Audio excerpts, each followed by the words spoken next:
એ જ વાત કાગભૂષાંડી, લોમસના શિષ્ય કાગભૂષાંડી એ નીલગિરી પર્વત ઉપર પક્ષીરાજ ગરુડને જ્યારે કાગભૂષાંડી કથા સંભળાવે ત્યારે એમ કે મને બાળચરિત્રમાં એટલી ખબર છે કે જ્યારે જ્યારે રામ આવે છે, સાંભળજો, જ્યારે જ્યારે રામ આ પૃથ્વી ઉપર આવે છે એનો અર્થ એવો થાય કે એક યુગ પૂરો થાય, આ પૃથ્વીને લય થઈ જાય, 4 યુગ પૂરા થાય, સતયુગ, ત્રેતા અને દ્વાપર અને કળિયુગ આ પૂરું થાય એટલે ફરી કળિયુગની સતયુગની સ્થાપના થાય, ફરી ત્રેતાયુગની સ્થાપના થાય, ફરી રામ આવે.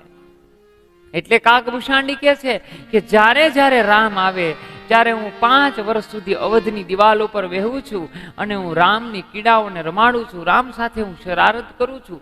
5 વર્ષના રામ થઈ જાય એટલે ઉડી અને પાછો હું પક્ષીરાજ આ નીલગિરી પર્વત ઉપર આવી અનંત રામ કથા કહું છું.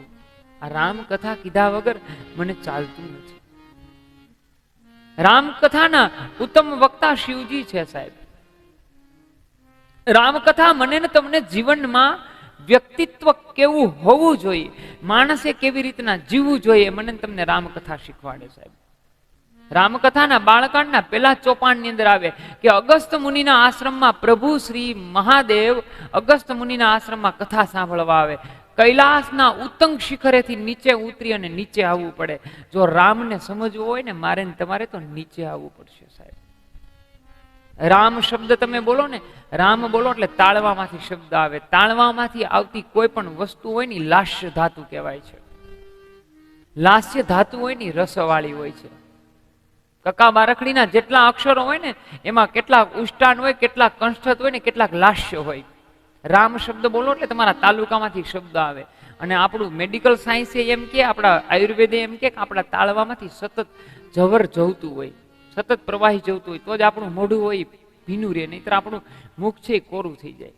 રામ નામ શબ્દ એવો છે કે લેવાથી લાસ્યતા, લાવણ્યતા, સૌંદર્યતા ઉત્પન્ન થાય. એટલે તો શિવજી તમે જુઓ, શિવજી સ્મશાનની અંદર પણ રામનું નામ જપે છે. ભગવાન મહાદેવ શિવજી છે એ સ્મશાનની અંદર પણ એને શાંતિ આપનારો શબ્દ છે. અને શિવજી બતાવે છે મને ને તમને કે રામ નામના પ્રતાપથી હું ઝેર પી શક્યો. જો રામ નામનો પ્રતાપ ન હોત તો હું ઝેરને પી ન શકતો હોત, ઝેરને હું સાચવી ન હોત મને. હવે રામજી થોડા મોટા થઈ છે એટલે રામચંદ્રજીને વશિષ્ઠ મુનિના આશ્રમમાં ભણવા માટે લઈ જાય છે. એક નદિયા એક આરા, એક નાવન કા પથરા, એક મૂર્ત મેં એવી દેખી કે જેના રામ ને કૃષ્ણ પૂજારા. સાહેબ રામ ને કૃષ્ણ બે જ્યારે નારાયણ નર બનીને આવે છે, નિરાકાર નરાકાર બનીને આ પૃથ્વી ઉપર આવે છે ત્યારે મને તમને કહે છે જો હું માનવ બનીને આવ્યો તો મારે ગુરુ ધારવા પડ્યા. ભગવાન ક્યાં જાય છે? ગુરુના આશ્રમ માટે અભ્યાસ કરવા માટે પ્રભુ શ્રી રામચંદ્રજી જાય છે. ગુરુ ગૃહ ગયઉ પઠન રઘુરાઈ, ગુરુ ગૃહ ગયઉ પઠન રઘુરાઈ, અલ્પકાલ સબ વિદ્યા પાઈ, અલ્પકાલ સબ વિદ્યા પાઈ, ગુરુ ગૃહ ગયઉ પઠન રઘુરાઈ, ગુરુ ગૃહ ગયઉ પઠન રઘુરાઈ. ભગવાન અલ્પકાલ ગયે, ગુરુ ગ્રહ પઠન ગયે અલ્પકાલ રઘુનાથ. જો ભાગવતની અંદર પ્રભુ ઠાકોરજી કૃષ્ણ ભગવાન સાંદીપણીને કેટલા દિવસ ભણ્યા એ ભાગવતમાં લખવામાં આવ્યું નથી. સાંભળજો, ધ્યાન દેજો. કેટલા દિવસ સાંદીપનીના આશ્રમમાં ઠાકોરજી કૃષ્ણ ભગવાન ભણ્યા, અભ્યાસ કર્યો, એ તમને ભાગવતમાં જોવા ન મળે. પરંતુ બ્રહ્મવેત પુરાણના કૃષ્ણ ખંડની અંદર બતાવવામાં આવે કે 64 દિવસ કૃષ્ણ ભગવાન સાંદીપનીને ત્યાં ભણ્યા. કેટલા? 64 દિવસ. જો આમાંથી તમે કોઈ ગયા હોય તો ઉજ્જૈન મહાકાલેશ્વર જઈએ ત્યાં સાંદીપનીનો આશ્રમ આવે ઉજ્જૈનની અંદર. ભગવાન ત્યાં 64 દિવસ પડ્યા. પરંતુ રામચરિત્ર માનસમાં કોઈ જગ્યાએ એવો પુરાવો આપવામાં આવ્યો નથી કે પ્રભુ શ્રી રામ વશિષ્ઠ બાપજીને ત્યાં કેટલા દિવસ ભણ્યા. અલ્પકાલ સવ વિદ્યા પાઈ. પ્રભુ શ્રી રામે થોડાક સમયની અંદર તમામ વિદ્યાઓમાં નિપુણ બન્યા. હવે પ્રભુ શ્રી રામ થોડા મોટા થયા એટલે આ સમયે એક દિવસ હવે અવધમાં બધું મંગળ થાય છે. જોજો, અવધમાં બધું મંગળ થવાને લાગ્યું. કારણ શું કામ? કારણ કે વગર આમંત્રણે એ વિશ્વામિત્ર આવે છે. ફરીને કહું છું કે જ્યારે તમારા ઘરે કોઈ સદગુરુ, કોઈ બ્રાહ્મણ કે તમારા ગુરુ મહારાજ કે કોઈ સાધુ વગર આમંત્રણે આવે ત્યારે માનવું કે હવે આપણું કલ્યાણ થવાની તૈયારી છે. વિશ્વામિત્ર શેના માટે આવે છે? વિશ્વામિત્ર આવે છે, અહીંયા આપણે પ્રશ્ન ઉદ્ભવે, વિશ્વામિત્ર અનુજ સાથે શું કામ માગે છે રામને? લક્ષ્મણ સાથે શું કામ માગે છે? કારણ કે બહાર લક્ષ્મણજી ઉભા હોય છે. બહાર ઉભા હોય વિશ્વામિત્રને કહે છે કે મહારાજ જોજો, દશરથ પાસે માગો ને તો મારી સાથે રામને માગજો, હું રામ વગર રહી નહીં શકું. વિશ્વામિત્રને આવવાની ખબર મહારાજા દશરથને પાડવામાં આવે છે. ઋષિ ઘેરે પધાર્યા છે, યોગ્ય આસન આપવામાં આવે છે અને દશરથને હાથ જોડી દશરથ વિશ્વામિત્રને કહે છે, કહો બાપજી, હું આપની શું સેવા કરી શકું?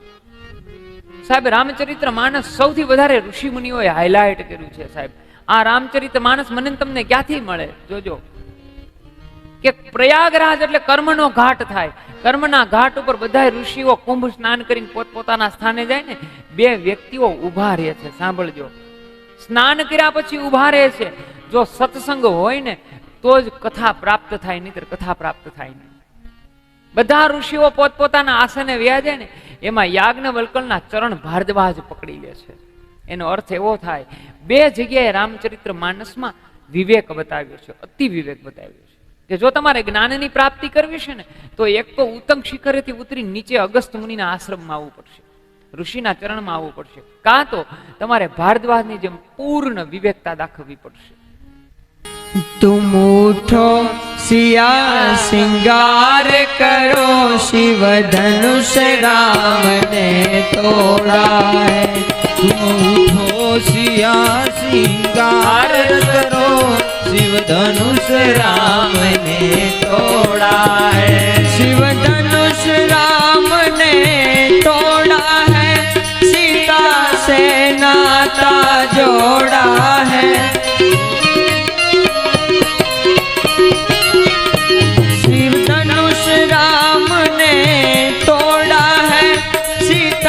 से नाता जोड़ा है. तुम उठो सिया सिंगार करो, शिव धनुष राम ने तोड़ा है. तुम उठो सिया सिंगार करो, शिव धनुष राम ने तोड़ा है.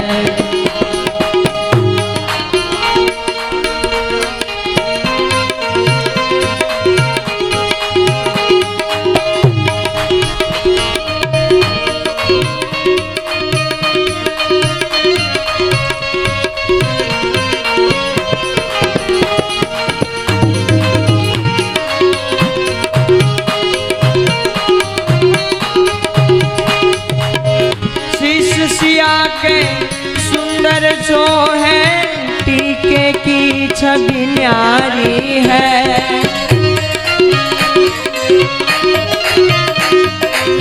शीश सिया के सुंदर जो है टीके की छवि न्यारी है.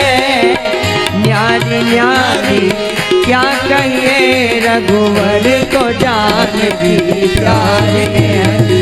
उठो सिया सिंगार करो, शिव धनुष राम ने तोड़ा है.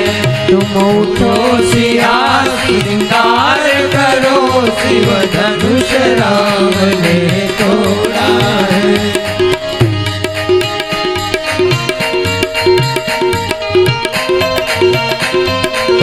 जय सिया राम, जय जय सिया राम.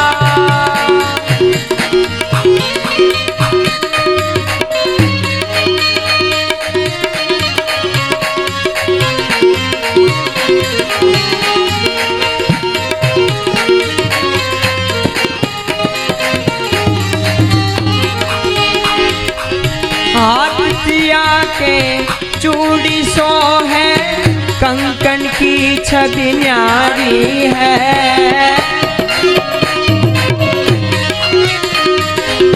हाथ सिया के चूड़ी सो है, कंगन की छवि न्यारी है।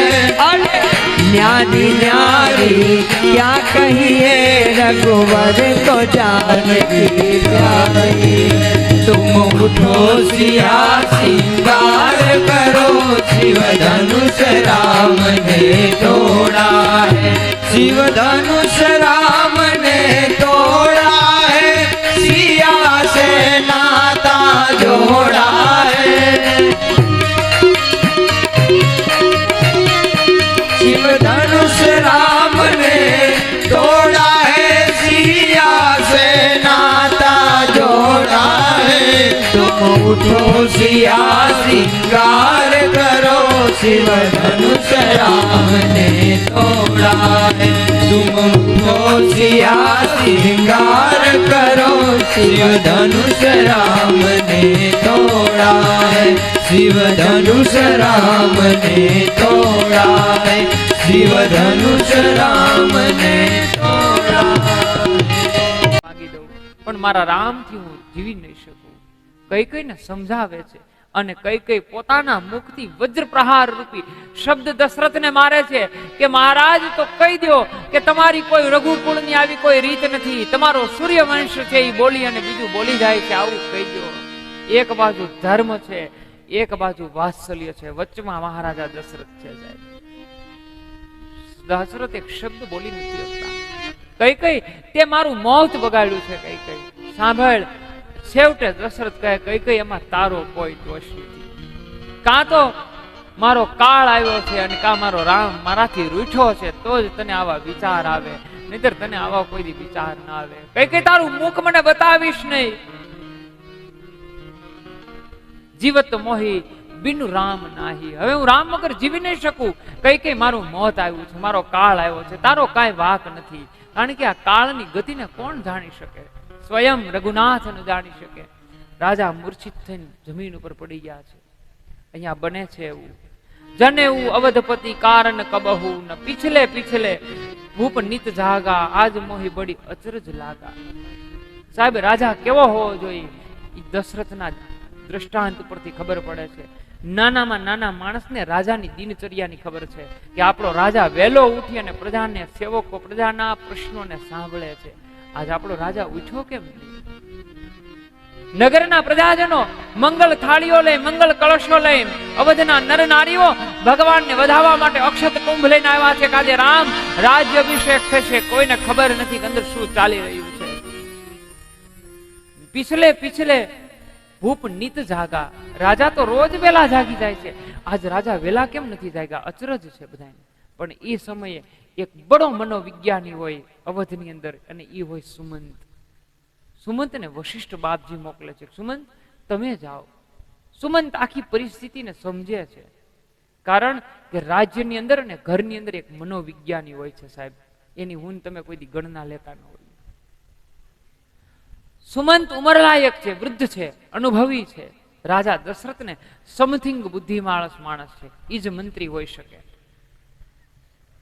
સુમંત મંથરાને પૂછે છે કે રાજા ક્યાં છે? રાજા કોપ ભવન ની અંદર છે. કોપ ભવન નું નામ સાંભળ્યું સુમંત આખી પરિસ્થિતિને સમજી ગયો કે પરિસ્થિતિ કાંઈક બેકાબુ થયેલી હોય તો જ રાજા કોપ ભવન ની અંદર હોય, રાજા કોપ ભવન ની અંદર હોય નહીં. રાજા મૂર્છિત થઈ. એક બાજુ મહારાજા દશરથ પડ્યા છે. રામ રામ રામ રામ રામ મુખમાંથી નીકળે છે. સુમંત નમસ્કાર કરે છે અવધપતિના શિર ઉપર. સુમંત નામના મહાન મંત્રી એમના ચરણમાં વંદન કરે છે અને કઈ કઈને પૂછે છે કે મારા રાજાને શું થયું છે આજે? રાજા બોલતા કેમ નથી? સુમંત બડો વિજ્ઞાની હતો. સુમંત સમજી ગયો કે અહીંયા કઈ પૂછાય નહીં મારાથી, આ તો રાજઘરાનાની વાત છે, મારાથી અહીં પૂછાશે નહીં. એટલે સુમંત ત્યાંથી વિદાય લઈ લે છે. પાછા પગે સુમંત આવે છે. સુમંત સીધો રઘુનાથ રામ પાસે આવે છે. સાહેબ, વિધિની ઘટના જોજો કે જ્યારે સુમંત રામને મળવા માટે જાય છે ને ભવનની અંદર, માં વૈદેહી દરવાજો ખોલી અને પહેલા સુમંતના પગ છૂએ છે. સાહેબ, આ દેશની આર્ય નારી સંસ્કારથી ભરપૂર ભરેલી હોય છે. એક રાજમાતા, રાજકન્યા અને રાજકુમારી એક વૃદ્ધ મંત્રીના પગ સીવે છે સાહેબ, એને છૂએ છે. દેખજો, વૈદેહીના સંસ્કાર ઉપર ક્યારેક દ્રષ્ટિ કરજો, માના સંસ્કાર ઉપર ઈ નમન કરે છે ને. આ દેશની રાજમાતા, આ ભારત દેશી એક સ્ત્રી આર્ય માતા સુમંતના નમસ્કાર કરે છે. સુમંત કહે છે મારો રામ ક્યાં છે, પ્રભુ ક્યાં છે? એ સમયે કદાચ રઘુનાથને ખબર પડી હશે એટલે પૂજામાં છે, પૂજાની અંદર વલકલ વસ્ત્ર પહેરા છે. રઘુનાથને ખબર હશે કે હવે 14 વર્ષ સુધી રાજ પોશાક આ શરીર ઉપર ક્યારે ચડવાનો નથી, એટલે કહે છે કે રાજા કોપ ભુવનની અંદર તમને બોલાવે છે, તમને યાદ કરે છે. રામ રાજ પોશાકોને પહેરતા નથી, એક ઉપવસ્ત્ર અને ધોતીને ધારણ કરી, એક ઉપવસ્ત્ર અને ધોતીને ધારણ કરી અને રાજા જ્યાં સુમંતની આગળ સુમંત છે અને પાછળ રાજા છે, પાછળ રઘુનાથ, આગળ સુમંત, જ્યાં કોપ ભુવનની અંદર માં કૈકેયી હતા ત્યાં જાય છે. ત્યાં જઈ અને પ્રભુ શ્રી રામ પેલા દશરથને નથી પૂછતા સાહેબ, પેલા દશરથને નહીં પૂછતા, સૌથી પેલા માને પૂછે છે. અને ત્યાં રામચરિત્ર માનસની અંદર પ્રભુ શ્રી રામે કૈકેયી માટે ચોપાઈ વાપરે છે, જનની શબ્દ વાપરે છે. વાસ્તવમાં આપણે આપણી માતા જનેતા સિવાય જનની શબ્દ, બીજા સ્ત્રીઓ માટે આપણે માતા શબ્દ વાપરી શકીએ, પણ જનની શબ્દ આપણી માં સિવાય આપણે કોઈ પાસે વાપરી ન શકીએ. અહીં પ્રભુ શ્રી રામ જનની શબ્દ વાપરે છે કે માં બતાવો મારા પિતાની આ પરિસ્થિતિનું કારણ શું છે? અરે રામ, આનું કારણ તું છો, બીજું કાંઈ છે નહીં કારણ. ત્યાં રામ હાથ જોડીને કહે છે કે મારા પિતાનું શોકનું કારણ માં બતાવ્યો. અરે રામ, વાત કશું છે નહીં, નાની એવી વાત છે. આજે તારો રાજ્યાભિષેક હતો, તારા પિતાશ્રીને મેં એમ કીધું કે ભરતને રાજગાદી. રામ હસવા લાગ્યા કે માં પિતાની સામું જોવે છે, પિતાશ્રી આટલી નાની વાતની અંદર મૂર્છિત થઈને ભૂતલ ઉપર પડી ન જવાય, જમીન ઉપર. આ તો રઘુવંશ છે, સૂર્યવંશ છે. ભરત ગાદીએ બેસે એનાથી મારા માટે બીજું સુખ શું હોય, બીજો આનંદ હોય? અને રામ સાંભળ, બીજું વચન મેં ઈ માંગ્યું હતું, 14 વર્ષ તને વનવાસ છે. રામ હસીને સ્વીકારી લે છે, માં અરે મારા પિતાએ ભરતને 14 વર્ષ રાજ્યાભિષેક અને મને વનનો રાજા બનાવ્યો, વનવાસનો અધિકારી બનાવ્યો. માં આમાં એટલું બધું ડરવાની શું જરૂર છે? ઉભા થાઓ. પિતાને દશરથના મસ્તક પાસે જઈ અને રામ નમસ્કાર કરે, પિતાજી ઉભા થઈ જાઓ. માને હાથ જોડીને કહે છે સુન જનની, સોઈ સુત બળભાગી, એ જ સંતાન બળભાગી છે. જો માતા પિતાના વચનને અનુરાગી થઈને જીવે છે ને, એના માટે સંતાન માટે બીજું કોઈ સુખ નથી. સુनु जननी सोये सुत बड़भागी, जो पितु मातु वचन अनुरागी. सुनु जननी सोये सुत बड़भागी, जो पितु मातु वचन अनुरागी. तनय मातु पितु तोष निहारा, दुर्लभ जननी सकल संसारा. तनय मातु पितु तोष निहारा, दुर्लभ जननी सकल संसारा. दुर्लभ जननी सकल संसारा. જનની સોય સુત બળભાગી, જો માત પિતુ વચન અનુરાગી. અરે માં ઈ જ સંતાન ભાગ્યશાળી છે જો પોતાના માતા અને પિતાના વચનને અનુરાગી થઈને જીવે છે. એમ પિતા ઉભા થાવ. દશરથ રામ રામ રામ કરે છે, પરંતુ રામ ઈ ક્ષણે એક ક્ષણ પણ ઉભા નથી રહેતા, દશરથને ઉભા કરે છે. પિતાશ્રી સાંભળજો, કારણ કે 14 વર્ષ તો કાલ વ્યા જશે, પણ કલંક કોઈ દી જાશે નહીં. पृथु से भारी पाप है और क्रोध अग्नि से भी तेज है और कलंक काजल से भी काला है. एक बार जो डाग लागी जाए ने એ પછી ક્યારે જાય. પિતા 14 વર્ષ તો કાલ વ્યા જશે. ઉભા થઈ જાઓ. વલકલ વસ્ત્રોને ધારણ કરે છે. કૌશલ્યાના ભવનમાં પ્રભુ શ્રી રામ જાય છે. માનું હૃદય ભરાઈ ગયું છે, પણ માં બોલી શકતા નથી, કારણ કે રામના નિર્ણય આગળ કશું બોલી ન શકાય. રામ વલકલ વસ્ત્રોને ધારણ કરે છે. લક્ષ્મણજી સાથે જાય છે. સુમિત્રાની પાસે લક્ષ્મણજી વિદાય લેવા માટે જાય છે. એ સમયે એક પાત્ર મૌન હોય સાહેબ. જેને તુલસીની કલમ પણ ન્યાય ન આપ્યું હોય એવી માં ઉર્મિલા 14 વર્ષ સુધી દીવાને પ્રગટાવી અને વનવાસ દરમિયાન લક્ષ્મણની સતત રાહ જોતા હોય. અહીંયા રામ અને લક્ષ્મણ વનમાં ચાલવાની તૈયારી કરે છે. એ સમયે સાથે માં સીતા પણ વલકલ વસ્ત્રોને ધારણ કરી અને માં સીતા સાથે જાય છે. સુમંતને બોલાવી અને દશરથ વિનંતી કરે છે, તમે બડા મનોવિજ્ઞાની છો, દશરથ જા એમને રથમાં બેસાડ, એને એટલામાંથી લઈ અને પાછા લઈ આવ. હું મારા રામ વગર જીવી ન શકું. રામને વનવાસ, અરે વૈદેહી મિથિલેશ કુમારી જેને કોઈ દિવસ પોતાનું ચરણ પૃથ્વી ઉપર પડવા નથી દીધું, એવી વૈદેહીને હું જનકને શું જવાબ દઈશ? મહારાજા દશરથ વિલાપ કરે છે. અવારનવાર કઈ કે છે, કઈ હવે મારું મોત આવ્યું છે, તારો કોઈ વાંક નથી, મારો કાળ મને બોલાવે છે. પિતાને નમસ્કાર કરી મહારાજા દશરથ અર્ધમૂર્છિત અવસ્થામાં ભૂતલ ઉપર પડી જાય છે. અવધની પ્રજા રામને અવધ વનવાસ જવા દેતા નથી, પ્રજા સાથે જાય છે. રાત્રિના સમયે જ્યારે અવધની પ્રજા શાંત નિંદ્રાની અંદર હોય ત્યારે મહારાજા દશરથના પુત્ર એવા પ્રભુ શ્રી રામ, લક્ષ્મણ અને વૈદેહી સુમંતને સાથે લઈને ત્યાંથી નીકળી જાય છે. એક રાત પ્રભુ શૃંગહપુર રોકાય છે. ત્યાં ભીલોનો રાજા ગૃહ છે, એ પ્રભુને એક રાત રોકાવાની વિનંતી કરે છે કે મારી પ્રજા છે પ્રભુ, સાહેબ રામ રાજ્ય ત્યારે જ આવે કે નાનામાં નાના માણસને આ દેશનો અખંડ શિલ્પી મર્યાદા પુરુષોત્તમ પ્રભુ શ્રી રામ ભેટીને મળે છે. શૃંગપુરની અંદર એક એક ભીલ પ્રજાતિ માટે એક રાત રોકે છે. પ્રભુ મારી આ ભીલ પ્રજાતિ કોઈ દિવસ હરિનામ સ્મરણ કે કોઈ દી તારા દર્શન કર્યા નથી, પ્રભુ એક રાત રોકાય. દિવસ દરમિયાન તો એ લાકડા કાપવા વહી જાય છે, સાંજે આવે છે, બધા રામના દર્શન કરે છે, ત્યાર પછી એક રાત રોકાય અને ભરતજી જે જ્ઞાન આપે છે, લક્ષ્મણજી ગૃહ રાજાને, એને આપણા રામચરિત્ર માનસની અંદર ગૃહના ઉપદેશને લક્ષ્મણ ગીતા કહેવાય છે. પ્રભુ શ્રી રામ પોઢી ગયા અને લક્ષ્મણજી જાગે છે. એકનાથ કૃત રામચરિત્ર માનસના આધારે કહું છું, રામચરિત્ર માનસના આધારે કહું છું કે 21 વખત લક્ષ્મણ જેટલી દિવસમાં નાતા અને એને ક્યારેય શયન નહોતું કર્યું રામની રક્ષા માટે 14 વર્ષ સુધી. એકનાથ બાબા કૃત રામચરિત્ર માનસના આધારે કહું છું કે દિવસમાં 21 વખત સ્નાન કરતા અને સતત રામની રક્ષા માટે 14 વર્ષ સુધી એને ખડા પગે રામની રક્ષા કરી હતી. હે ભલે ને ગાદીએ આવે રે વનનો દે મારા, હે રામ ને રે તારા મનને રે ફાવે તે બીજું મારી રે વનનો દે મારા, હે રામ ને રે.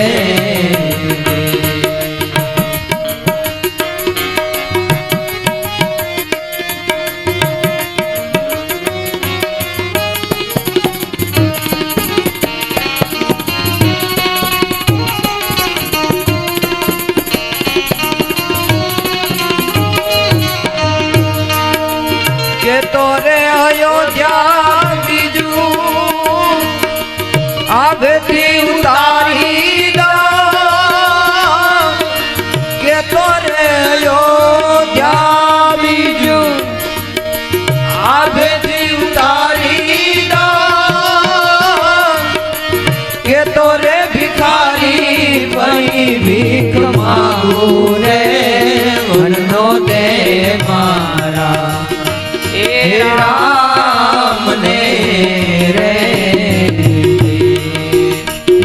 તારા મનને રે ફાવે તે બીજું માંગી લે રે વનનો દે મારા, હે રામ ને રે.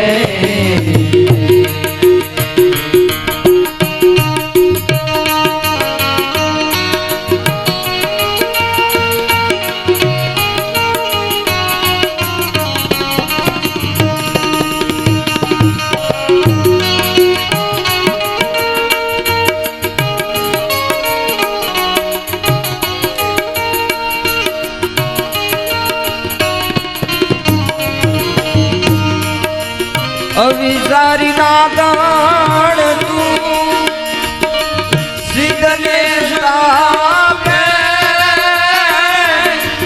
અવિચારી ના ગાણ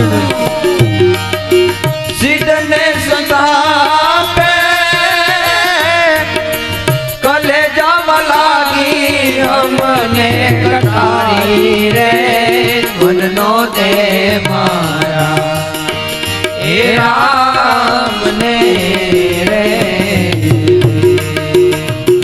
તારા મનને રે ભાવે રે બીજું માગી લે રે મનનો દે મારા હે રામ